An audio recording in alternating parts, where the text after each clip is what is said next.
गाए थे हरि भजन को, ओटन लगे कपास। यही हाल हो गया तुर्की का। तुर्की ने सोचा था कि अजरबैजान के साथ मिलकर नारगोनो काराबाख में खूब अच्छे से मलाई खाएगा, लेकिन अब फ्रांस ने बीच में खड़ा कर दिया बड़ा बखेड़ा। क्या अब तुर्की की लड़ाई सीधे सीधे फ्रांस से होगी? अजरबैजान के जीत के बाद भी आर्मेनिया का मामला नहीं है सुलझा। वहीं अब नेपाल को चीन के साथ दोस्ती करने के साइड इफेक्ट दिखने लगे हैं और नेपाल को सीधे सीधे चीन ने धमका दिया है।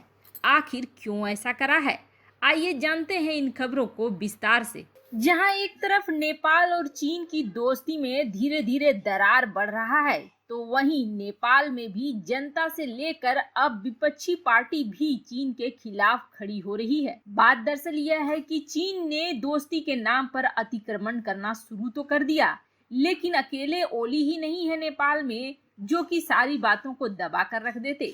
मामला विपक्षी दलों तक भी पहुंचा और विपक्षी दलों ने अपना भूमिका निभाना शुरू कर दिया। इसमें से नेपाली सांसद कुछ ऐसे भी थे जो मुखर होकर चीन के खिलाफ बोलने लगे।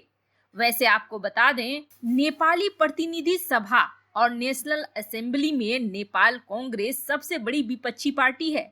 इस पार्टी का सीधे सीधे आरोप है कि चीन ने नेपाल में अतिक्रमण किया है, जिसके बाद चीन बौखला गया है और इस चीन ने बौखलाहट में अपने गोबर टाइम्स का इस्तेमाल किया है नेपाल को धमकाने के लिए। गोबर टाइम्स का कहना है कि बीजिंग की छवि को धूमिल कर रहा है नेपाली कांग्रेस और यह नेपाली कांग्रेस अमेरिका और भारत का अंधभक्त है, इसलिए ऐसा कर रहा है। वैसे आपको बता दें, नेपाली कांग्रेस धमकी के बाद भी अपने बात पर अड़ी हुई है और उसने साफ किया है कि वह अपने रुख से 1 इंच भी पीछे नहीं हिलेंगे। हमाला जिले में नेपाल के क्षेत्र पर अतिक्रमण को लेकर पार्टी ने बीजिंग के खिलाफ आवाज उठाई है। नेपाली कांग्रेस के केंद्रीय सदस्य जीवन बहादुर शाही ने चीन पर नेपाली क्षेत्र का अतिक्रमण करने का आरोप लगाते हुए एक फील्ड रिपोर्ट पेश करी, जिसके बाद नेपाली कांग्रेस और चीन के बीच दुश्मनी और भी गहरा गई। चीन ने अपने मुखपत्र ग्लोबल टाइम्स के माध्यम से नेपाली कांग्रेस को धमकाने की कोशिश की और नेपाली कांग्रेस पर सीमा अतिक्रमण मुद्दे को झूठ मूठ का हाइप देने का आरोप भी लगाया। ग्लोबल टाइम्स ने आगे यह भी आरोप लगाया कि जो फील्ड रिपोर्ट दिया गया है वह राजनीति से प्रेरित है। मुख्य विपक्षी दल नेपाली कांग्रेस ने हुमला में चीनी अतिक्रमण का अध्ययन करने के लिए दोनों पक्षों के सत्यापन के रूप में एक मिलीजुली समिति की गठन की मांग की है। इतना ही नहीं, काठमांडू में चीनी दूतावास ने भी रिपोर्ट सार्वजनिक होने के बाद जल्द ही एक खत नेशनल कांग्रेस को भेजा था। लोलुंगजोंग इलाके में चीन ने जो कुछ भी बनाया है वह नेपाली क्षेत्र में आता है और रिपोर्ट की माने तो चीन ने हुमला में नेपाली जमीन का अतिक्रमण कर लिया। दोनों देशों की संयुक्त टीम भेजे जाने पर सच्चाई सामने आ जाएगी, ऐसा माना गया। लेकिन जिस तरह से पत्र में भाषा इस्तेमाल की गई उसे एक डराने वाला भाषा ही कहा जा सकता है, धमकाने वाला भाषा ही कहा जा सकता है, क्योंकि इस खत में चीनी दूतावास शाही पर सीधे सीधे यह कह रहा है कि वह सिर्फ झूठ को फैला रहे हैं। शाही के दावे तथ्यों से बिल्कुल ही अलग हैं, उसमें बिल्कुल भी सच्चाई नहीं है और शाही की वजह से ही चीन और नेपाल के बीच दोस्ती खराब होगी। यहाँ तक कि ग्लोबल टाइम्स ने सीधे सीधे भारत और अमेरिका का अंधभक्त होने का आरोप भी लगा दिया नेपाली कांग्रेस पर। वैसे आपको बता दें, हाल ही में रक्षा वेंग फेई जो कि चीन के रक्षा मंत्री हैं, वो नेपाल पहुंचे थे और नेपाल में कहा यह जा रहा है कि उन्होंने दबाव बनाने की कोशिश करी थी।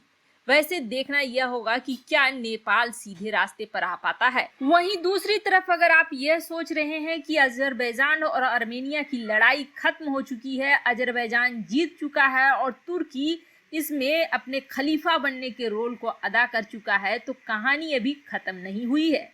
अब एक और लड़ाई बाकी है और वह है सीधे सीधे तुर्की, अजरबैजान और फ्रांस के बीच। तुर्की अजरबैजान के साथ ही दुनिया के अधिकतर लोग ये मान रहे हैं कि इस लड़ाई में अजरबैजान का पलड़ा भारी रहा और अब नागोर्नो काराबाख पर तुर्की और अजरबैजान का पूरा प्रभुत्व हो जाएगा। लेकिन इन सब के बीच में फ्रांस ने एक ऐसा कदम उठा लिया है जिसके बाद अजरबैजान तुर्की की जीत तुरंत ही बड़ी हार में बदल सकती है।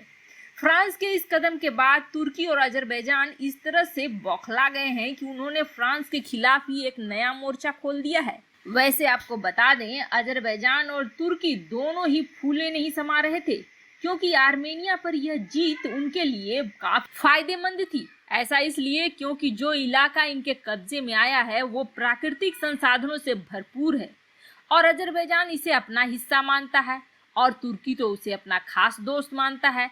ऐसे में इस इलाके का पूरा दोहन करने का प्लान बना लिया अजरबैजान और तुर्की ने। तुर्की का सपना था कि वह रास्ते से आर्मेनिया को हटाकर अजरबैजान के साथ सीधे सीधे जमीनी संपर्क स्थापित कर ले, ताकि वह इस क्षेत्र के प्राकृतिक संसाधनों पर अपना हक जमा सके। तुर्की ने इस संबंध में नारगोनो काराबाख में अपनी सेना की तैनाती को मंजूरी तो दे दी, लेकिन फ्रांस अब तुर्की के रास्ते में दीवार बनकर खड़ा हो गया है। आखिर ऐसा क्यों हुआ है तो जान लेते हैं। फ्रांस एक P5 देश होने के साथ साथ organisation for security and cooperation in Europe यानी कि OSCE मिन्स्क ग्रुप का सह अध्यक्ष भी है और यह 1992 में स्थापित किया गया था ताकि नारगोनो काराबाख के मुद्दे को शांतिपूर्ण ढंग से सुलझाया जा सके। फ्रांस फायर पावर के मामले में यूरोप का सबसे शक्तिशाली देश है और ये जो ग्रुप है यही नारगोनो काराबाख के भविष्य को तय करेगा और कानूनी तौर पर किसका हक बनता है इस इलाके में यह भी तय करेगा। मिन्स्क ग्रुप में फ्रांस के साथ ही रूस और अमेरिका जैसी शक्तियां इसके सदस्य हैं और तीनों ही देश ऐसे हैं जिनके साथ तुर्की की लड़ाई चल रही है। अब फ्रांस ने अपने एक नए कदम से ये साफ कर दिया है कि मिन्स्क ग्रुप का इस्तेमाल वह तुर्की के हित में तो बिल्कुल भी नहीं होने देगा और तुर्की के खिलाफ ही निर्णय लेगा, जिसके तहत फ्रांस ने ये कहा है कि नारगोनो काराबाख को न तो आर्मेनिया को देना चाहिए और न ही अजरबैजान को देना चाहिए, इसे एक आजाद देश घोषित कर देना चाहिए।